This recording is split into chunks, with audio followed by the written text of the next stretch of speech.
In this video, I'd like to introduce what's referred to as Coulomb's law, which is about forces.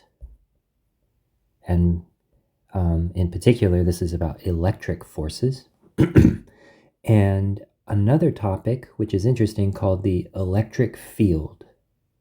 And very simply, this is a type of force field. And you would have already been introduced to a different type of force field called the gravitational field.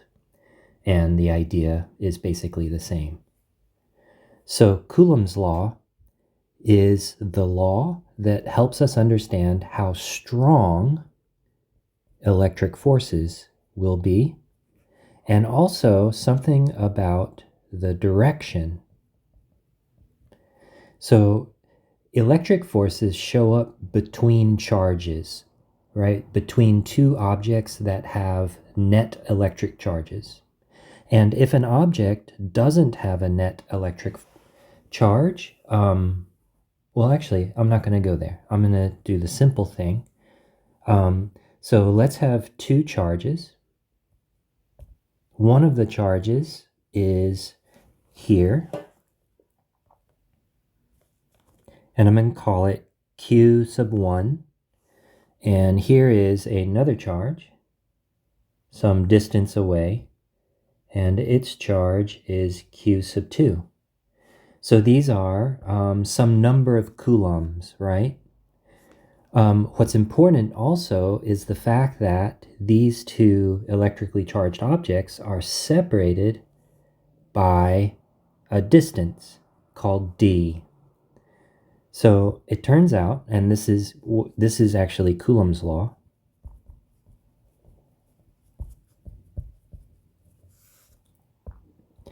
that, for example, the force on charge number 1 by charge number 2 has a size given by a number called k, which is a constant, multiplied by the amount of charge on Q1 times the amount of charge on the object number 2, divided by the distance between the two objects squared. And when we talk about the distance between the two objects, we tend to talk about the distance between the centers of the objects, right? So it's the distance between the centers. So Coulomb's law, actually, I would say, is partly about this issue, which is the strength of the forces. But what about the direction, right? Because force is a vector, so direction is very important. And the direction is actually quite simple. The way you say it is opposites attract and likes repel. That's how you understand the directions. So attraction and repulsion happens in the direction between the centers. So for example, if charge Q1 is negative, so let's assume it's a negative charge, and charge Q2 is positive, then what this means is this is attractive, and so charge number 1 feels a force acting on it towards number 2, and charge number 2 feels a force acting towards number 1. And the repulsion case is just the arrows would point away from each other instead.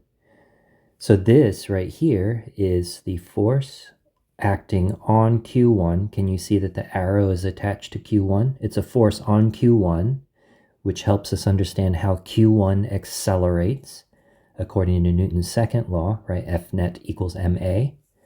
And this is by Q2. And this over here is instead the force on Q2. You see the arrows attached to Q2. And it's by Q1, right? And can you see that they are in opposite directions, right? And this speaks to Newton's third law. So if one of these forces is considered the action, there is an equal but opposite reaction. right? And this is essentially Coulomb's law. So something to point out is Coulomb's law is an inverse square law. So what this means, for example, is let's say I've got a charge called Q1, which is positive, and another charge called Q2, which is also positive, but different amounts of charge in general. These two electric charges repel each other, and so the force on Q2 is towards the right.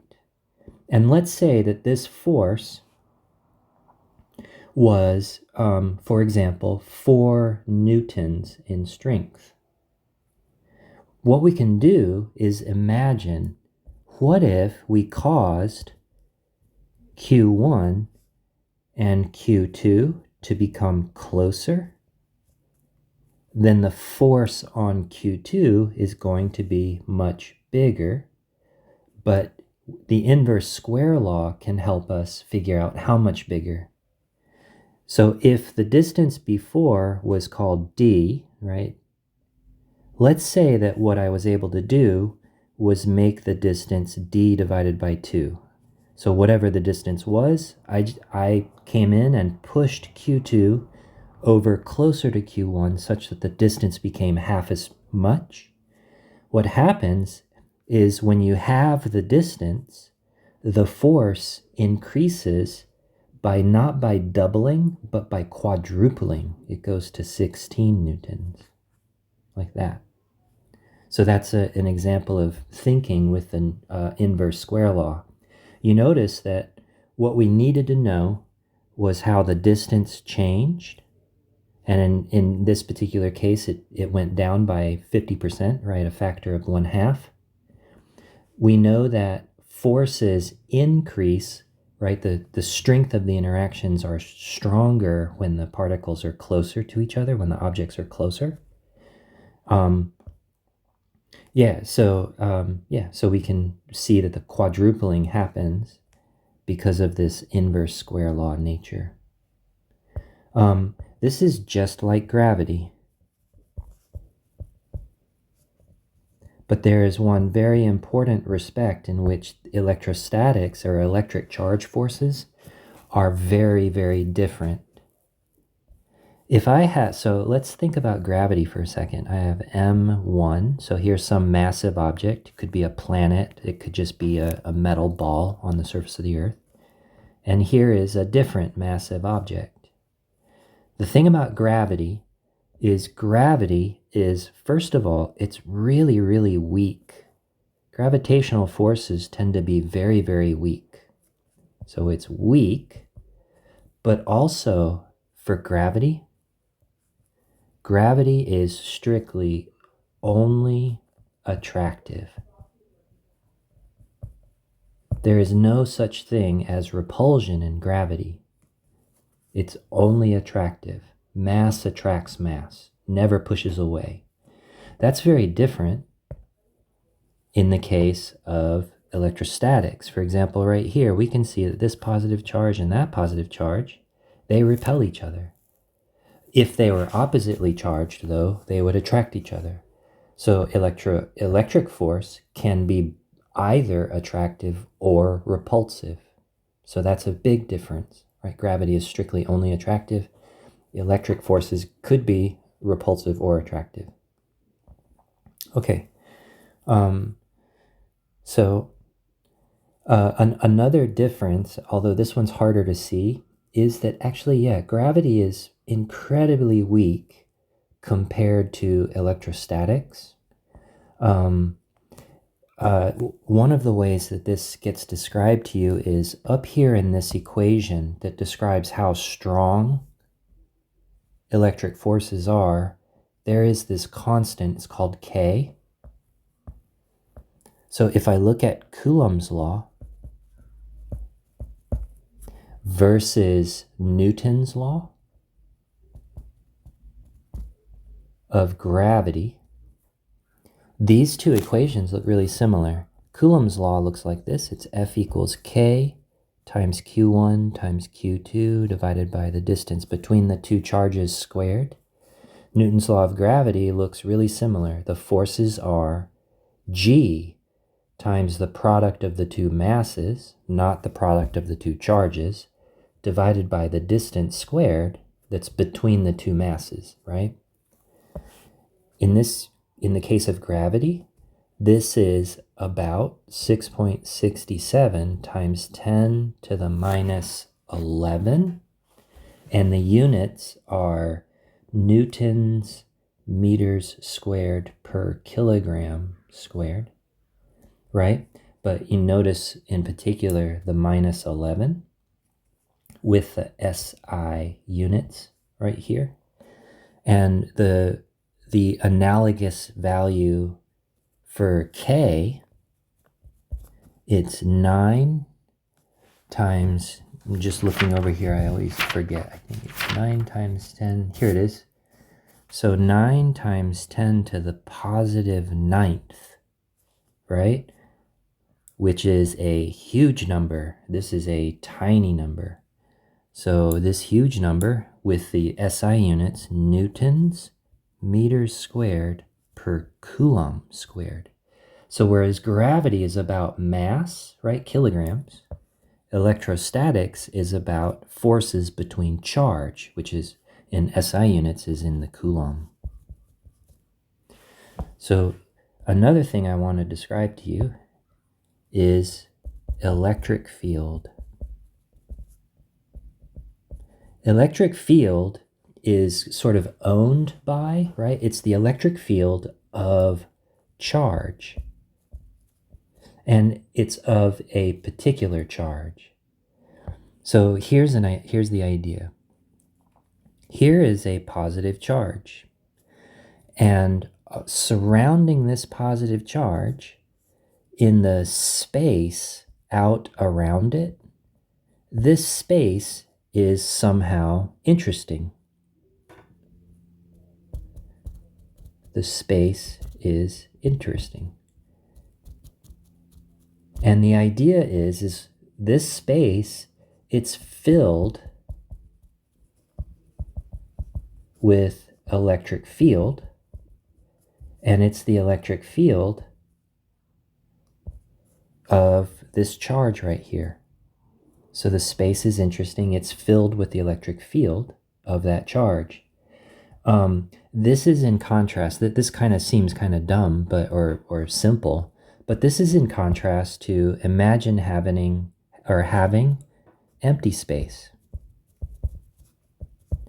Or even here is some object, but it has no electric charge. Here's an object with no charge.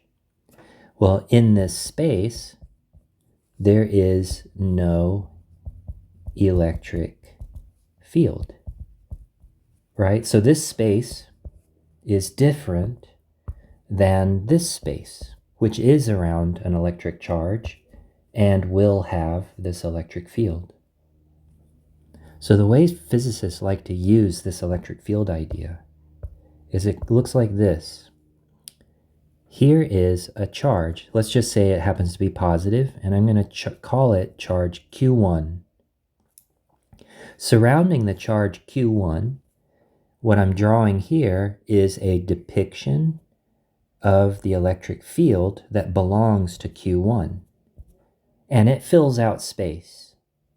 And this electric field is weak as you go farther away and stronger as you are closer to that charge. And if you took another charge, let's say this charge right here, it's Q2. Q2 feels Q1's electric field. And the way it feels it is with the Coulomb's law force. And so this is the idea. So can you see Q2, which is out here in space and is itself a charge? Maybe let's make it positive as well. What Q2 knows about is Q1's electric field. That's what Q2 knows about. And you can actually flip this description on its head. So where Q2 feels Q1's electric field, Q1 also feels Q2's electric field. So here is Q1, here is Q2, and Q2's electric field goes out into space. It's weaker further away, but here it is. Q1 feels Q2's electric field.